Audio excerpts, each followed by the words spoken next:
So what is it that finally kills the circus? And what should our strategy be?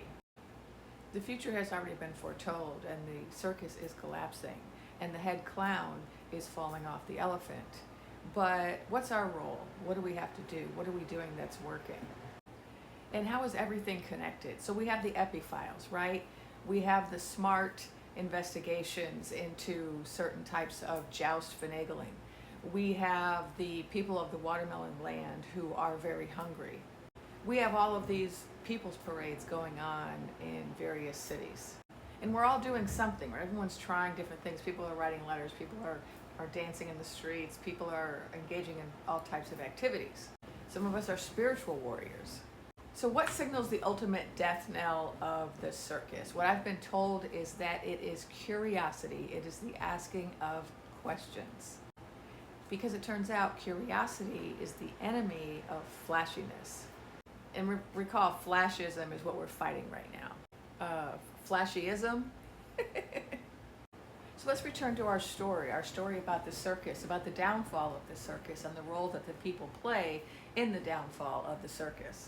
Recall from our last installment that the head clown was riding around on the elephant, and all of the other clowns were trying to bolster him up and telling him, hold on, but ultimately he falls off the elephant and falls off the stage altogether, and that signals a new period in our history.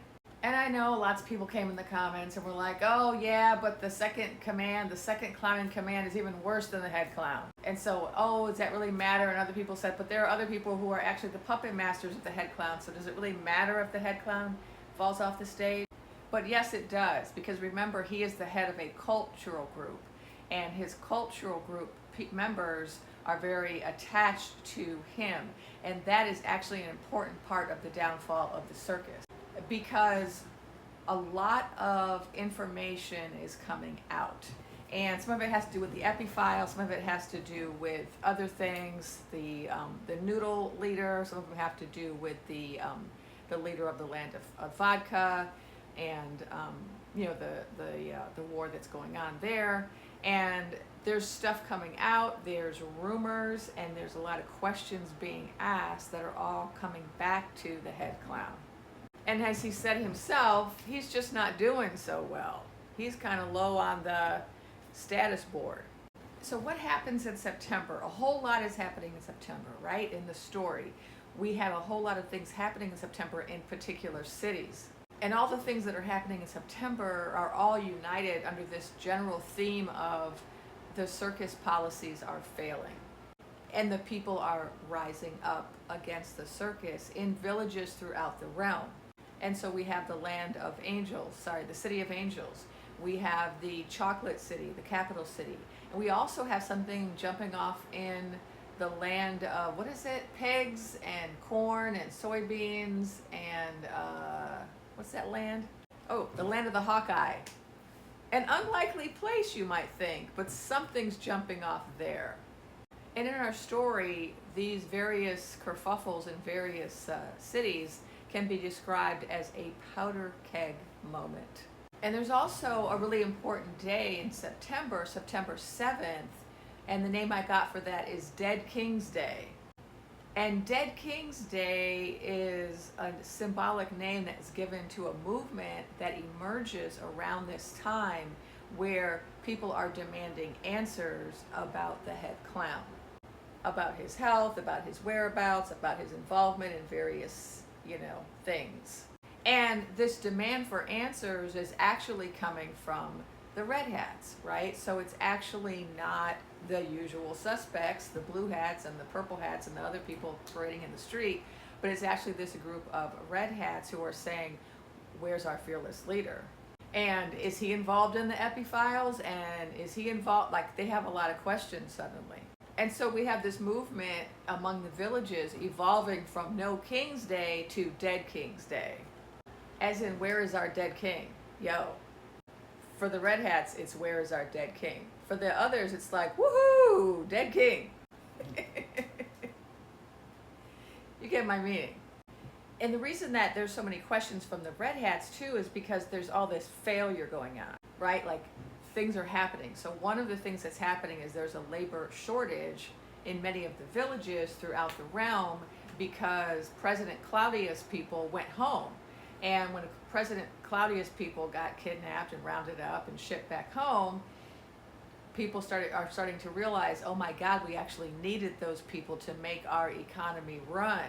And the impact of that is widespread, and that is one of the things that kind of results in this awakening of the red hat people about, well, wait a minute, this is not what we thought we were trying to pick.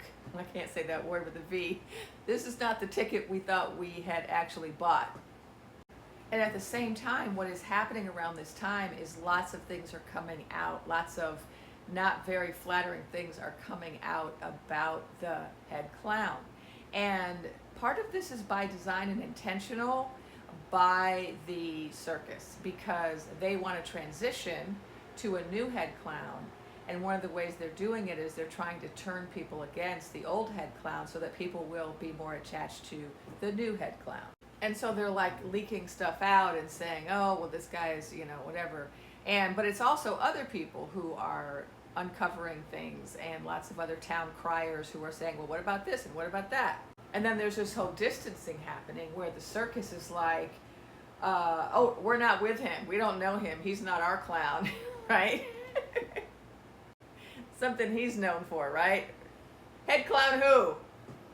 And so there's this huge decline in the reputation of the head clown. And the circus makes the mistake of thinking, oh, well, that's just his thing. That's personal. That's people don't like what he did. He was a bad character, but we're good.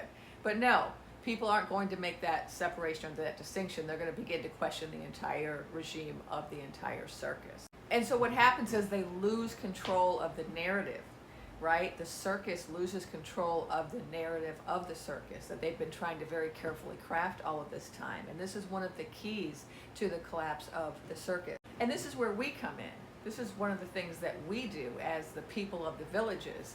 The villagers get very involved. I mean, many of us have been involved from the beginning. I mean, I'm one of those people, right, who's been putting out a different narrative, right, in my storytelling. And there's lots of storytellers and town criers out there putting out different stories.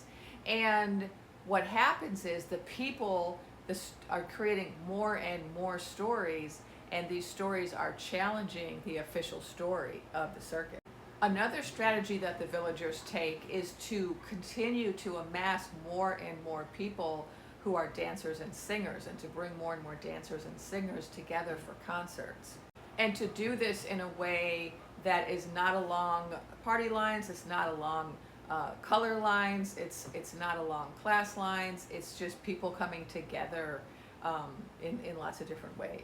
And we see a big shift with the Dead King's Day, because once that happens, then the Red Hats join in, because they are demanding answers. They want answers, and so they then take to the streets to have their own music festivals, which are not the same but very similar to the other music concerts. And one of the things that the circus tries to do that totally backfires is they keep trying to censor the town criers. And so from the beginning of when the circus first came to town, they started firing all these town criers and hiring their own town criers and trying to limit the news that was being spread throughout the realm about the circus and about anything at all related to the circus. And there's a crackdown that continues, that gets more intense, where they're like trying to get rid of more town criers, trying to get rid of certain platforms like this one, but they can't, because the more they do it, the more town criers sprout up. And this is in part because capitalism likes news. Suppression of news is not good for business, it's not good for capitalism, it's not good for the economy of the realm.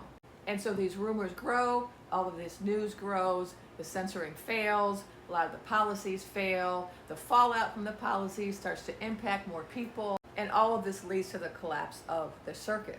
And yes, one of those rumors has to do with the joust and the smart analysis of it, and the people giving ETAs of when they're gonna, solve the puzzle. Because there's a whole lot of puzzlers out there trying to solve this puzzle from November. And we've got these blowers of whistles.